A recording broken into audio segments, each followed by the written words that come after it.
La soif de l'éternité ne t'empêche pas de réussir sur la terre. La soif de l'éternité ne t'empêche pas d'étudier. La soif de l'éternité ne t'empêche pas de construire des maisons. La soif de l'éternité ne t'empêche pas de construire un temple. Amen. Hein? Il fallait qu'on construise ce temple pour vous recevoir malgré la distanciation sociale. Amen. Hein? Donc heureusement qu'on a construit, n'est-ce pas? Alors beaucoup de gens comprennent mal la soif de l'éternité. J'avais des amis qui ont arrêté d'étudier parce qu'ils disaient que Jésus-Christ allait revenir en 2000.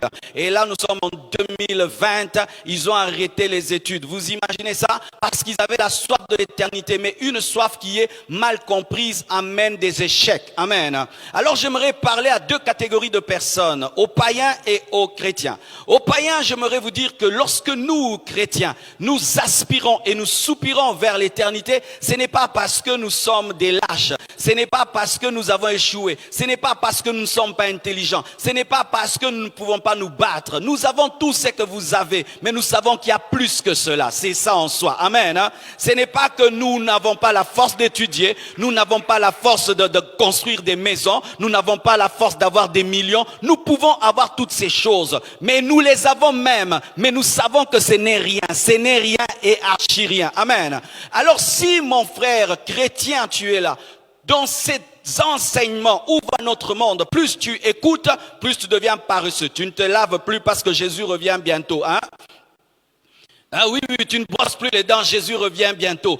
Tu ne travailles plus, tu n'étudies plus, tu ne travailles pas avec excellence parce que Jésus revient bientôt. Tu n'as rien compris à la parole de Dieu parce que la soif n'est pas la fuite. La soif n'est pas la fuite. Jésus-Christ ne viendra pas enlever son église qui fuit, mais il viendra enlever une église qui règne, une église qui évangélise, une église qui manifeste la gloire de Dieu sur la terre. Alléluia.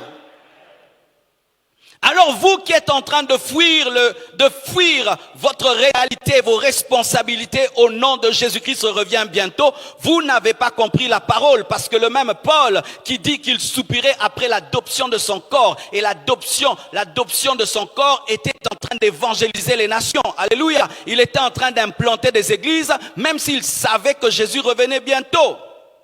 Arrêtez de négliger vos vies, travaillez, étudiez, battez-vous. Battez-vous et battez-vous encore et Jésus va te trouver en train de te battre. Alléluia. Et j'ai remarqué que celui qui attend en travaillant ne sent pas l'attente, mais celui qui attend sans rien faire sans que le temps dure. Tu sais pourquoi tu es fatigué du Jésus revient bientôt? C'est parce que tu attends Jésus en dormant, en échouant. Mais si tu attends Jésus-Christ en réussissant, en opérant des grandes choses, tu ne seras jamais dérangé par le Jésus revient bientôt. Je veux avoir des frères en Christ qui travaillent, qui étudient, qui font des affaires, qui travaillent dans l'excellence, même si Jésus revient bientôt, parce que la soif n'est pas la fuite.